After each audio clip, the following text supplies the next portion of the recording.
I'm Elaine. I'm so thrilled to be here and share my master's thesis with you all.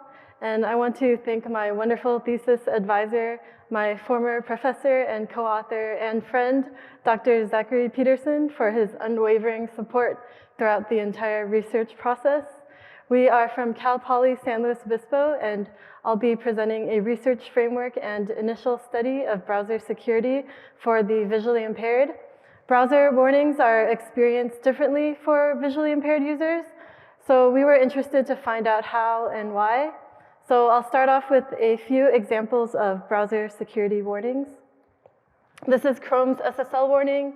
There is iconography with an exclamation mark to warn users, some information presented to the user, along with an attractive blue button leading the user to return to safety. This is a malware warning example in Chrome. Note that the background color is red, filling up the page, and an octagonal stop sign icon at the top. This is what a malware warning looks like in Internet Explorer at the time of the study. Note that the font size of the safe option is larger than the unsafe option. This is an example of a phishing warning in Safari from the time of the study. The suspected phishing site warning is in large red text. The safe option, once again, aims to draw the user's attention using a bold blue button. So for those of us who are sighted, we see that browser warnings are designed to deter users from potential threats using visual techniques, such as a combination of iconography, text size, color, and images. Akaway and Felt's seminal work in 2013 noted that warning appearance was a contributing factor to adherence rates. While it is not the only factor, the image of a policeman in a Mozilla Firefox SSL warning contributed to better warning compliance. Given that visually impaired users navigate the web typically using a screen reader, which is software that converts text to speech, these strategies may not be effective for this population. So we dove into the literature and found no prior research into browser security warnings with the visually impaired, perhaps not due to researcher disinterest, but due to the inherent difficulty of recruiting for and conducting this type of work. So our contributions are threefold. The first is to develop a research framework outlining a set of best practices for conducting a study of this kind. And two, we conducted an initial pilot study implementing our methodology. And three, we provided some initial suggestions for how we can improve privacy and security for the visually impaired. So given our uncertainty about the existing state of the art, it was unclear how we could move forward with this population. This led us to look into the literature on how to approach this work. And so we ultimately adopted a generic qualitative inquiry, which is a known approach in which qualitative data are initially broken down and analyzed to identify concepts, categories, and themes. So this required us to physically travel to subjects' homes in order to ensure that their computer setup was exactly what they use for their everyday tasks, which includes their preferred assistive technologies, which would practically be impossible to replicate in a laboratory setting. So our aim was to first investigate visually impaired users' lived experiences navigating the warnings, and while posing no safety risk to subjects. So this required us to conduct these contextual interviews in person. Again, we relied upon Akaway and Felt's foundational work involving sighted users, and that focused on the three main warning types: phishing, malware, and SSL warnings. So we sent out recruitment emails to university and corporate email lists of individuals with disabilities. This email included a questionnaire delivered via SurveyMonkey, and that ensured Section 508 compliance and user friendliness with screen readers. Section 508 is a federal law requiring that electronic documents are accessible for individuals with disabilities. The survey included questions drawn from an annual screen reader user survey conducted by WebAIM, Web Accessibility in Mind, along with an invitation to voluntarily participate in an in-person interview.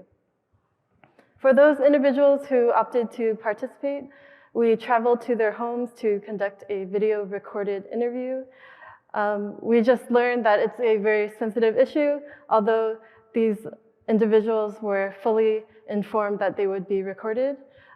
Video recordings helped us to observe their keystrokes, which is also a huge privacy concern that we learned yesterday in one of the talks.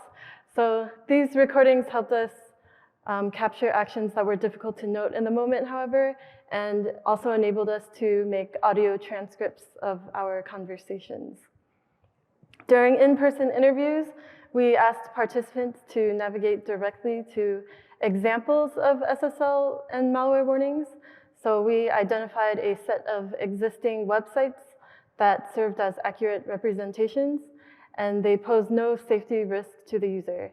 And we asked participants to think aloud while performing these tasks, and we asked further questions along the way. And in order to demonstrate the context of a phishing warning scenario, we provided an email account for participants to log into, which presented an inbox with an example of a phishing email, which led them to an example of a phishing warning page. This was the phishing email that we used, or phishing email example, and this was sourced from Cornell University's Fishbowl, which is a repository of phishing emails reported on their campus.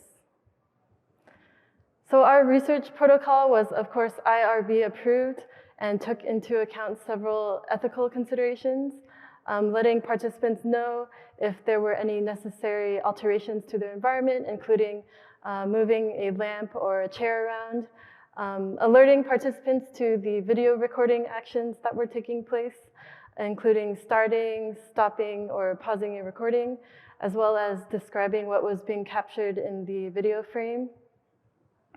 And protecting participant privacy. Again, as we just learned, it could be a very sensitive ethical concern. However, they were fully notified that they were being recorded, and we obtained their consent. And we video recorded only the content of the screen and the keyboard to capture their interactions using a screen reader. And in addition, we took the typical measures for protecting participant anonymity in qualitative research. And a thematic analysis was used with an open coding scheme to analyze data from video transcripts, which is a commonly used approach in generic qualitative research. So of the 12 participants who replied to our questionnaire, we interviewed 8. The most common setup was the JAWS screen reader on the Windows operating system and the Internet Explorer browser, which aligns with what is reported to be the most commonly used setup by visually impaired users in the WebAIM survey at the time of this study. This brings me to the common themes that we've observed by analyzing our transcripts. So the first one was that the user's action depended on their familiarity with the website that they were trying to visit. And this theme was consistent with Al-Mumadi and Felt's work involving cited users investigating the correlation between website reputation and warning adherence. One user said, if it was something that I had been to before, I would probably either read the information or just go to the website.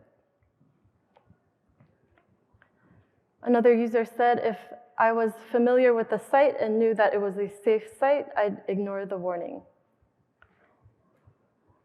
Also, there was confusion between the malware warning and the SSL warning. This theme was also consistent with prior work with cited users. One user said, I get a lot of certificate errors and things like that. And this was in the context of a malware warning scenario and not an SSL warning. Participants suggested more uniform warning phrases. So one user said, sometimes it's skip, sometimes it's don't warn me about this in the future. There should be some kind of uniform message. Phrasing should be similar. I think at least something specific to look for. Hey, if I come across this kind of security warning, how do I get past it?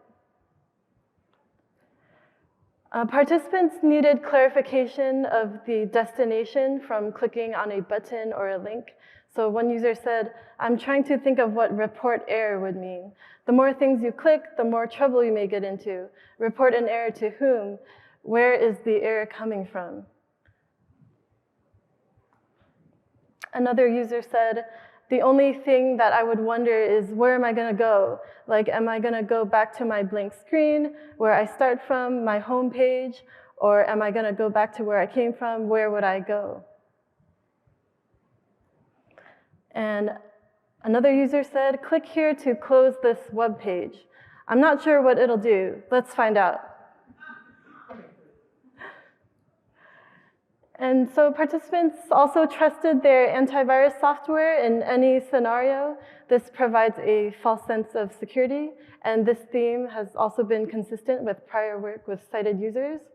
One user said, I'm going onto the website because I trust Microsoft Security Essentials and whatever anti-malware stuff is in Windows 8. And this was in the context of an SSL warning. One user said, trusting that I have my malware and antivirus stuff up to date, then I'll just continue onto the site. Usually you trust your antivirus software will detect anything malicious. This was also in the context of an SSL warning. And in terms of screen reader interactions, participants use exhaustive scanning and probing techniques while navigating warnings via screen reader, and this is further detailed in the paper. This confirms also prior work on visually impaired users, coping tactics on the web. And one user said, I'm going to insert F7 to get to the links. So this is a command specific to the JAWS screen reader. We observed that the screen reader narrates blank lines multiple times in a row throughout the page. While this does not occur solely with browser security warnings, it's important to note because narrating such unnecessary information draws the user attention away from relevant warning information.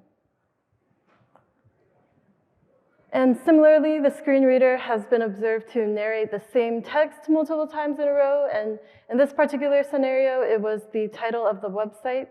So reported unsafe website, navigation blocked. This was very annoying to me as well. And then reported the number of headings and links. And the screen reader narrates the existence of graphics without much context. Or the alt text does not provide sufficient information. In one scenario, the screen reader announced graphic recommended icon, to which the user said, I guess it's just a graphic with alt text, nothing to activate. Presumably that icon was used to promote the safe option, which it did not for this user. So some key takeaways from our work. Browser security warning interface standards could in the future include standardized warning language, depending on the warning type. And warning design guidelines can aim to strike a balance of promoting safety through creating inconsistencies in the UI, while at the same time avoiding undue confusion or frustration for screen reader users. And further research is required to determine the impact of screen reader behavior on warning habituation.